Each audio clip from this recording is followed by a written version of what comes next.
Hello and welcome to another episode of Life Stories Markham, the podcast. Life Stories is a channel devoted to providing our audience with a deeper understanding of the individual behind the public persona. I'm going to be your host, Michael Heap, and in our channel here, we will delve into the life story of Markham residents who are known in their field of work or by their passion.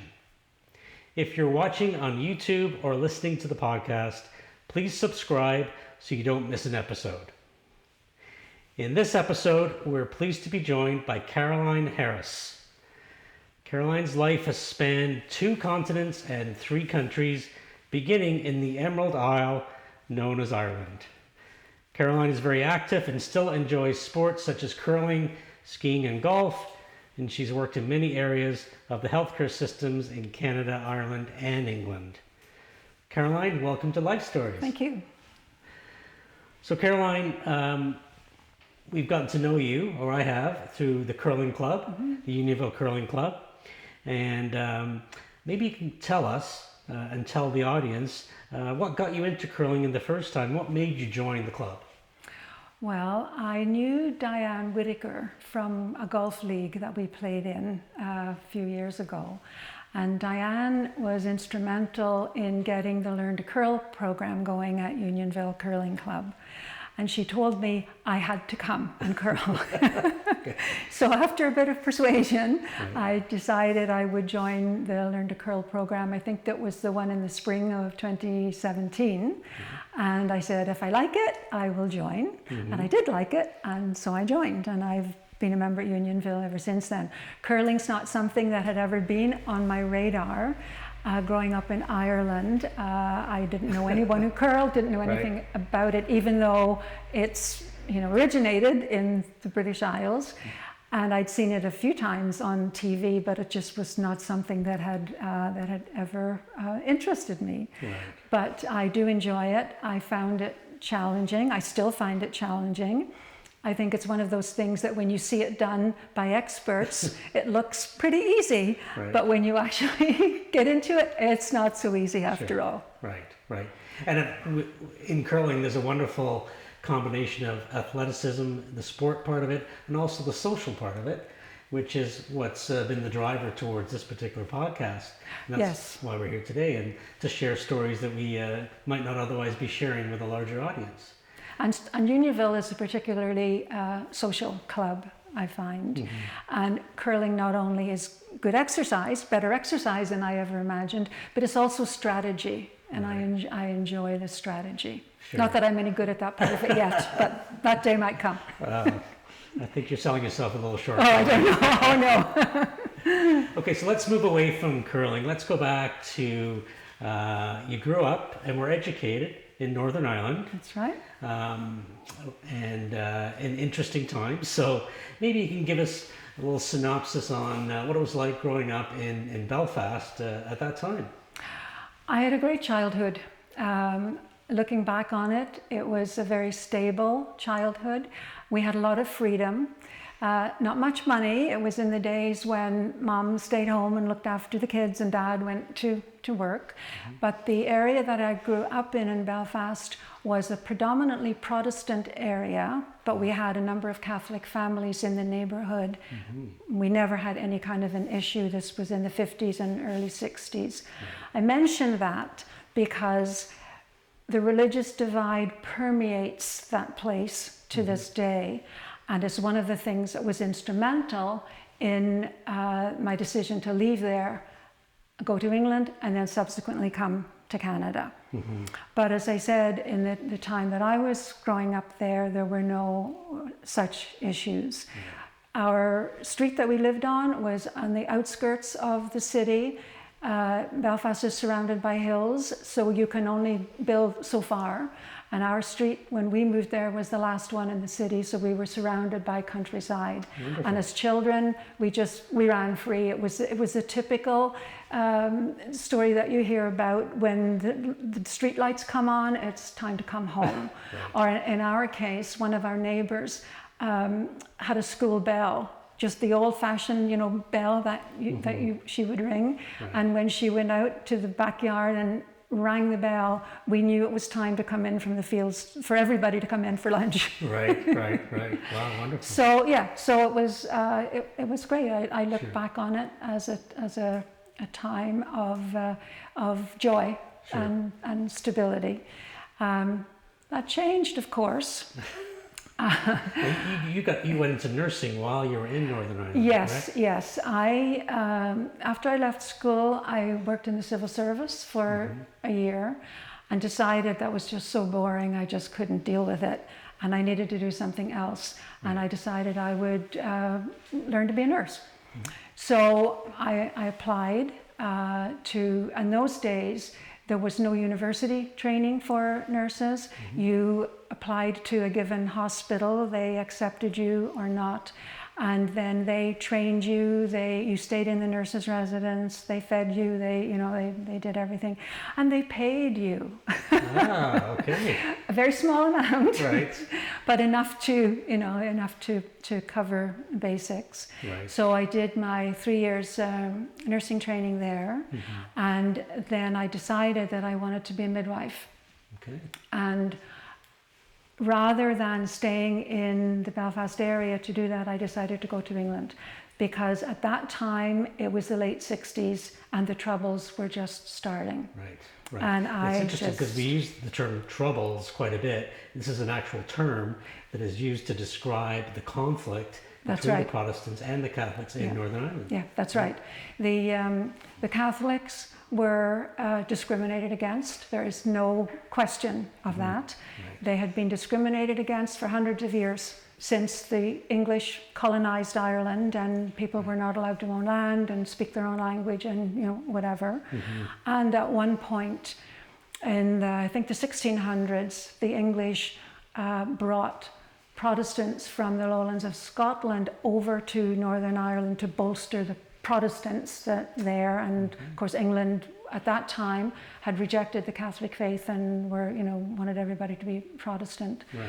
And the Catholics, as I said, were discriminated against. Sure. And in the mid-1960s, they decided that they weren't going to take it anymore. And civil rights movements started.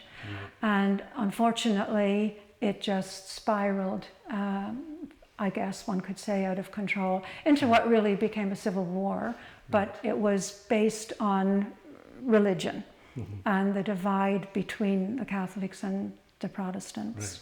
And so you're now working as a nurse in a hospital in Belfast. Yes. And violence is starting to erupt on the streets. Yes. And I, for myself, I grew up in England in the 60s and 70s, and I remember watching the television every night and seeing what was happening. Yes. This incredible violence and civilians and soldiers being shot and bombs going off. And so you're right in the middle of this conflict in a hospital. I mean, you must have some stories from that time. Well, at that time, I was doing a rotation in the plastics unit in the hospital that I did my training in. And so, yes, we were getting victims in, like burn victims and so on. And I just thought, I just don't want to deal with this. Right. So I applied to England, hospitals in England, to do my midwifery training, and then when I could, I left. But I had a 6-month gap between leaving the hospital that I was working in and starting my midwifery training in England. And I decided that I wanted to do something different. I wanted some adventure. Right. And my uncle and his wife were living in Toronto at the time. Okay. So I wrote to them and said, can I come and stay with you and work for 6 months? Right. And so that's what I did. Okay. I actually emigrated at that time. It was very easy in those days. Right. Nursing jobs were 10 a penny, and they liked British trained nurses. Sure. And so I applied for landed immigrant status at the beginning of June, and I arrived here on the 2nd of July as a landed immigrant, because I knew that I needed that status in order to work. Sure. So came over, got a job at St. Mike's, loved it, but went back and back to England to do my midwifery training. Okay. So at that time, you left Northern Ireland because of what was happening there. Yes. The intense conflict. you also had family members that were left behind Yes. in Northern Ireland. So I'm sure there must have been some conflict going on in your head. You're leaving family members, but you have to, for your own sake, you need to move on. Actually, no, there wasn't. As a 20-year-old, 21-year-old, I just did what I wanted to do. Interesting, yeah. I just said, Right. I'm going. Now, as an older adult now, and as a mother, Right. I can only now, or in recent years, Sure. appreciate how my parents, particularly my mother, I think would have felt. But I did it in stages, because I moved from where I lived in the family home in Belfast to the other side of the city. Okay. Then I moved to England, Right. and then I moved here. So it was in stages. Sure. I did feel some anxiety for the family that was still in Belfast when I was in England. Sure. But in all honesty, I can't say that I had any conflict about going. I just decided I was going to go. Right. I'm the eldest of 4. And so I just, typical eldest Sure. child.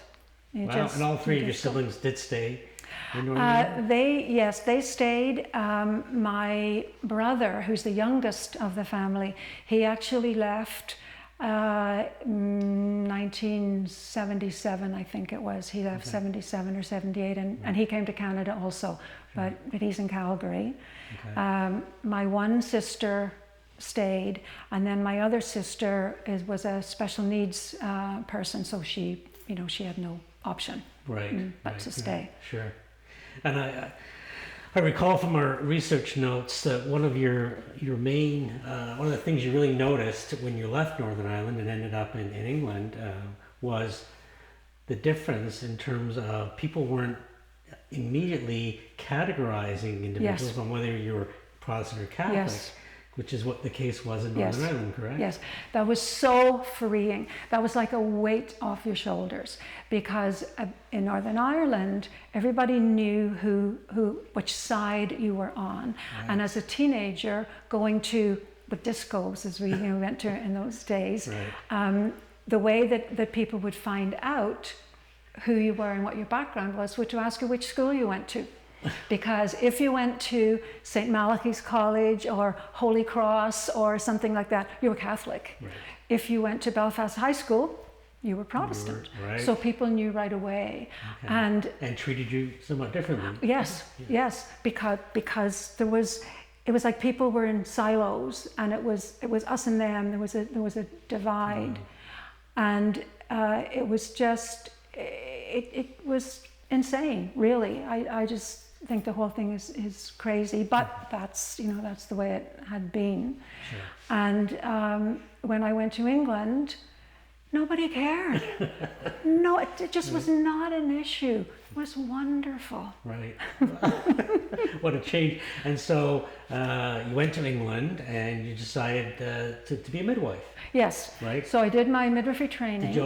Were you always thinking about that earlier, or was it something you just decided? I was thinking about it since I did my gynecology rotation during my training, because that, in part, a little bit of that involved some maternal child care, sure. And I liked that. I also liked the autonomy of being a midwife. Okay. And so when I finished my midwifery training, rather than working in the hospital as a midwife, I worked in the community. Ooh. So if anyone has seen the program on Masterpiece Theatre called The Midwife, right. That was me. You weren't riding a bicycle. No, I wasn't. No. I did. My community that I worked in was in Southampton. Right. It was not as downtrodden as right. as the people in Poplar in the program. I did not live with the nuns. Okay. And I had a little car, right. rather than a bicycle. Right. But otherwise, it was pretty much the same. It was looking after people for their antenatal care, delivering the babies, mostly in their homes, although we did have a birthing center that they could choose to go to, run by midwives if they wanted to, but mostly in their homes. And then we cared for them for the period of time after the baby was born as well. Right. before discharging and making sure that everything was okay. Yeah. So it was great. Wonderful. Yeah. Well, and I have a special connection to that part of the story, given that my mother was born in Ireland, and she moved to England, became a nurse, took up midwifery, and became a midwife in England, where she met my father before she came to Canada. Oh, really? Oh, So interesting. the timelines are a little different, but the steps are pretty similar. Yes. So I can certainly Yes. relate to a lot of the things you're talking about. Mm-hmm. Now, when you arrived in Canada now, you are a certified midwife from England, Yes. and you arrive in Canada, and are you allowed to practice as No. a nurse at that point? No. No. I was allowed to practice as a nurse, but not as a midwife. So midwifery did not become regulated in Ontario until 1994. So that was 20 years after I arrived. So, but I knew that before I came. Sure. I had no expectations of practicing midwifery here. So I reverted to nursing and worked at St. Mike's. I'd worked at St. Mike's, as I think I said, in that earlier few months before I went to England. So I went back to St. Mike's and said, I'm back. And they said, where would you like to work? Okay. So I worked at St. Mike's again when I came back. And then I wrote my Canadian exams a few months later. Had to wait for the time. But in those days, they allowed you to work as what they called a graduate nurse, as opposed to a registered nurse. So you earned a little bit less, and there were some restrictions on what you could do. You had to have medications checked by somebody who was an RN, things like that. But they didn't employ you. And then, of course, once you wrote the exams and became registered, then you were, fully qualified registered nurse. Sure. And then, as your story continues, there's a special connection you have to the hospital that's in the place where we are now in Markham, Ontario, the Markham Stouffville Hospital, Right. which was just being constructed, I believe, and going into operation. That wasn't until the mid-'80s.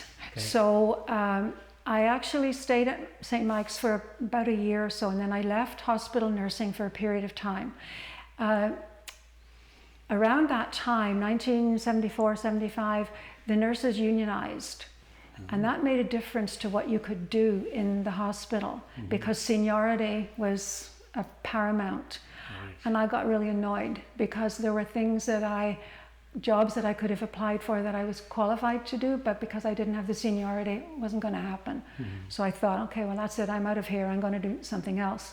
So I worked at a whole lot of different, always in nursing, but different types of nursing. Sure. And for quite a number of years. And I actually ended up getting into occupational health nursing.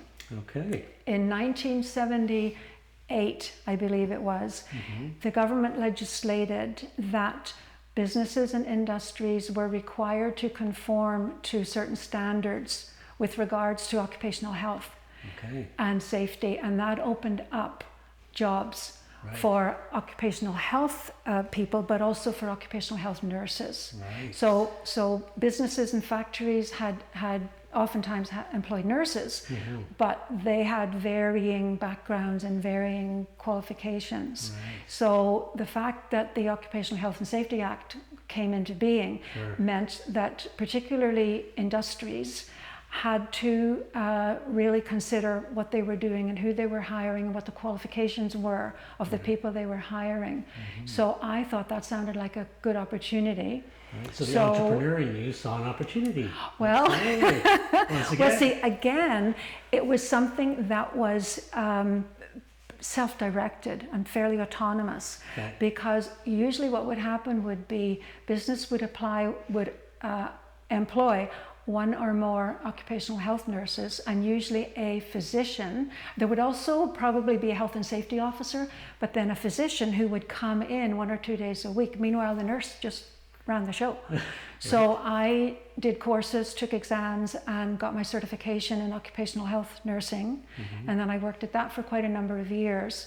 I worked in the GM van plant that used to be in Scarborough. I don't know if you would remember that, down at Eglinton and Warden area. It's since closed down. Then I worked at Inglis on Strawn Avenue. I worked there for a number of years. That closed down as well. Not while I was there. Okay. So after I left. Nothing to do with you. Nothing to do with me.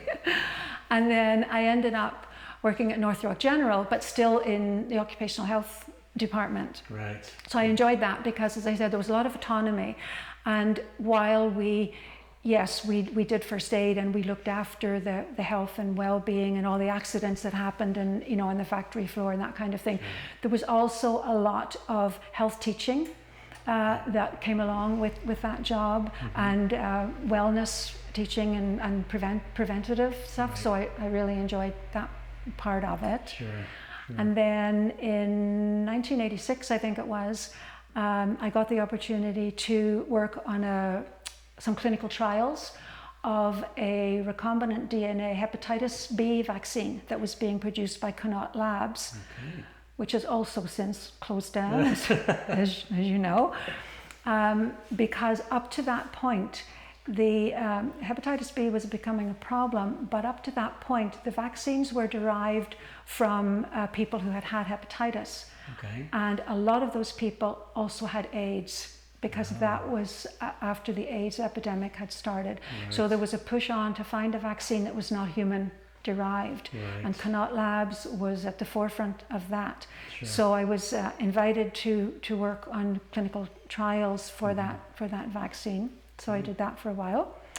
And then my late husband, who was a high school science teacher, who I met in England, but came to Canada with, he decided that it would be a good idea to do a teaching exchange back in England. Oh, okay. And so we did that for a year. So he did the job of a teacher in a school in Hereford in England. She did his job here. We exchanged houses, exchanged everything for a year. Right. So that was a very interesting year. Our It's like that son movie, was... The Holiday, where they switch. Yes, that's right. In Yes. LA, Yeah, except it was for a year.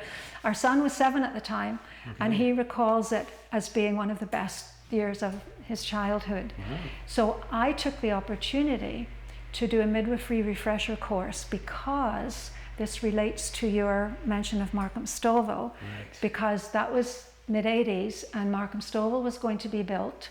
And I knew that Markham Stouffville would hire one occupational health nurse, but they would hire a bunch of labour and delivery nurses. Right. So when we went back to England for that year, I arranged to do a midwifery refresher course. Okay. With midwifery, you can't be out of it for a number of years and then just go back. You're required to it's almost like recertifying. It's not quite, current. but you have to stay current. You have to do courses. Right. So I did that course and worked as a midwife again in Gloucester for that time. And then when we came back after that year, Markham Stouffville still hadn't opened yet, but I got a job at Scarborough Grace in labour and delivery, and then when Markham Stouffville opened in 1990, started work at Markham Stouffville in labour and delivery. And it was somewhat of a new kind of birthing center that they were creating at Markham Stouffville. Well, yes, in that the philosophy they had at Markham Stouffville was quite different from a lot of other places. It was very similar to Scarborough Grace, but a lot different from a lot of the other places where childbirth was still quite medicalized. And Markham Stouffville had a different philosophy, and it was the philosophy that matched what I had been used to in England, where we were trying to make childbirth more of something that was a normal function for women, and try to not have any interference unless it was necessary. And that was the philosophy at Markham Stouffville, so it suited me very well. Yeah, absolutely. No, it sounds like it was tailor-made for you. Yes. Yeah. And it was 2 minutes from home. Right, exactly. And just to let you know, unlike some of the other places you worked at, that is still in business, Markham Stouffville Hospital. It hasn't gone away. Oh yes, oh yeah, well, But, thankfully. so I want to go back to your husband. So you brushed over it briefly. So you met him in England. Yes. When you first came over from Northern Ireland.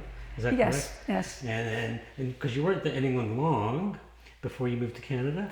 For 3 years. 3 years. 3 years. That's the time when Yes. you met your husband. Yes. And you convinced him to go with you to Canada. Well, he had already been to Canada as well. Yes. Okay. So we had that in common. Okay. So he had done his undergraduate degree in England, and then he came here and he did his master's at Waterloo, and then he went back to Cambridge. Like he was a perpetual student when I met him. Right. But finally he finished and got into teaching. And we had met at that point, and we both had the connection here. We both liked it here. Things were not wonderful in England politically at that time, Sure. and so we decided that Canada had more opportunities. And so yes, we came back here. Yeah. So after I was in England for 3 Actually, years. in 1975, when my family moved from England to Canada, and I can certainly relate to the fact that things were Oh yes, so unstable and it was economically, unstable. yeah. Strikes all over the place, Right. blackouts, like all kinds of stuff Yeah, was going on. Absolutely, absolutely. So there's one item that I want to touch on too. This is our crack research department came up with an event that took place in 1973. It was a travel adventure. That Yes. might have involved a Greyhound bus Yes, or two. that's right. Can you explain what that was? Yes, about? well, it was 1974. 74, So excuse me, yeah. we had been here for about, we both worked for that year of, when we came 73 and then into 74. He, is, as I said, was a teacher, so he had the summer off. I was getting a bit annoyed with what was going on at the hospital, so I said, okay, let's go. So I left hospital. He had the summer off anyway. Right. And just prior to that time, Greyhound bus had this great deal where you could travel anywhere in North America for $99 for 99 days on the bus. Unlimited in North America. Unlimited. Oh my gosh. Remembering that $99 was worth more than it is now, but it was still a great deal. Yeah, yeah. However, by the time we did it in 1974, it was 60 days for $99. But that was fine because we only had 60 days anyway because he had to go back to work and I had to find another job. Sure. So yes, so we took off beginning of July and we traveled through the States. We went to Chicago, we went to the Black Hills in Dakota, we went to Utah, we went to Colorado, to Nevada, mostly more northern. We'd already been to New York. Okay. We hadn't yet been to Florida, that came later in the southern states, but we mostly northern, but we zigzagged back and forward. You could go anywhere, you could stay, you get off the bus, you could stay as long as you wanted, then you'd look at where do we want to go next, you'd get back on the next bus and off you go. We took our camping gear with us. Okay. We did a lot of camping. Right. We did hire cars on occasion, Sure. depending on where we went. So, for example, in Utah, we went through Bryce Canyon, and there's another wonderful park that Bryce Canyon. I just forget the other one. But so we would hire a car and we go through those places. Right. Same kind of thing to the Grand Canyon. Right. In Las Vegas, we stayed in a hotel, very luxurious suite in a hotel, and that was the most expensive place that we stayed. Right. Cost us $19 a night. Right. But there was no master plan. You were No, somewhat we're just spontaneous. free as what. Right. Let's go here, let's go there. We Fabulous. sometimes slept on the bus overnight. Yeah, overnight, right? Met all kinds of characters, and I went to a lot of places that I'd only read about. My father was a great reader of Westerns, and I knew lots about the Westerns and Right. Wild Bill Hickok and Buffalo Bill and Calamity Jane and the Hole in the Wall gang. And we went to a lot of places that I'd read You've heard about. of, It was really great. Wow. And we ended up in San Francisco.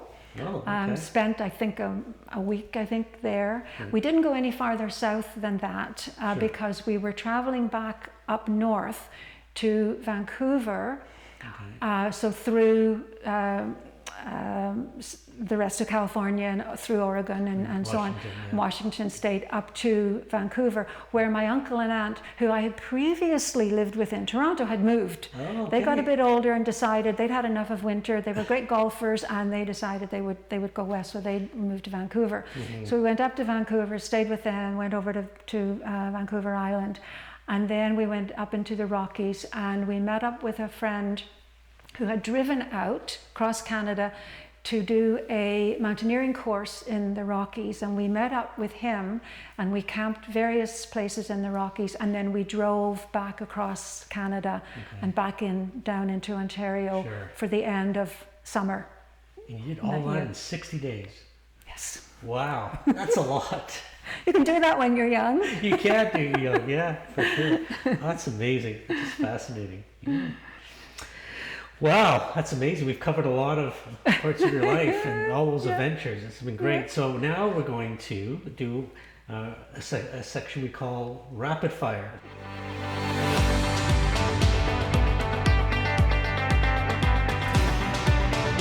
Okay, here we are, Rapid Fire. I'm going to ask you some questions, and the first answer that comes to your head. Oh gosh. And it's all about what, your preference. Okay. So, number one, country music or rock music? Rock music. Okay. Number two, cake or pie? Cake. Very quick answer there. No hesitation. Number three, say a word in Spanish. Hola. Okay. A nice short word, but still a word, yes? Chocolate or vanilla? Chocolate. Okay. Star Wars or Star Trek? Can I say neither? You can. Yes. Neither. You're not the first person to say neither. Dogs or cats? Cats. Okay. Have you ever worn socks with sandals? No. Okay. Only men do that. That's right. We do sometimes. What is your hidden talent?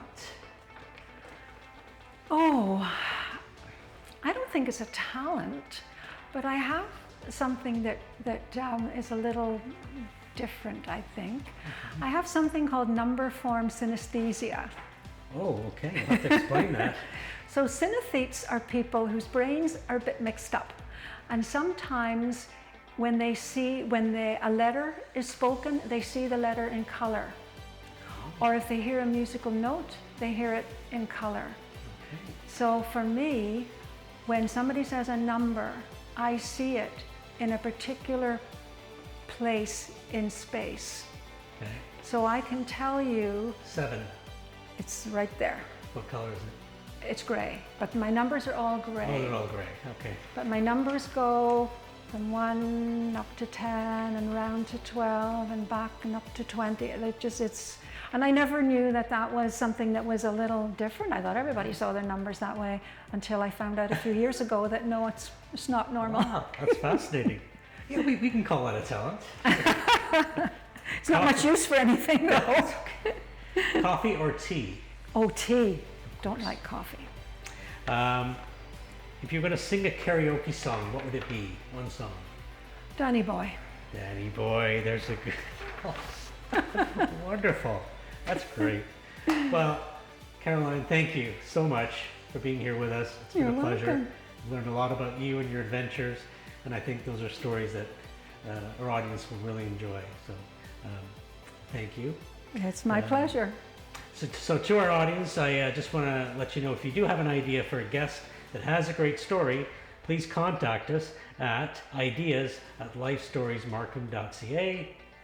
If you would like to sponsor a Life Stories Markham, our podcast, please get in touch with us at info@lifestoriesmarkham.ca. Whether you're listening on the podcast or watching on YouTube, please subscribe to our channel. This will ensure you do not miss a single episode. This program is produced by Nilesh Hathi Media, and you can reach the man himself, Nilesh, at nilesh.hathi@gmail.com. And all of this information, including all the episodes that are made, will be posted on our website at lifestoriesmarkham.ca. We thank you for your time, and we hope we'll see you again soon.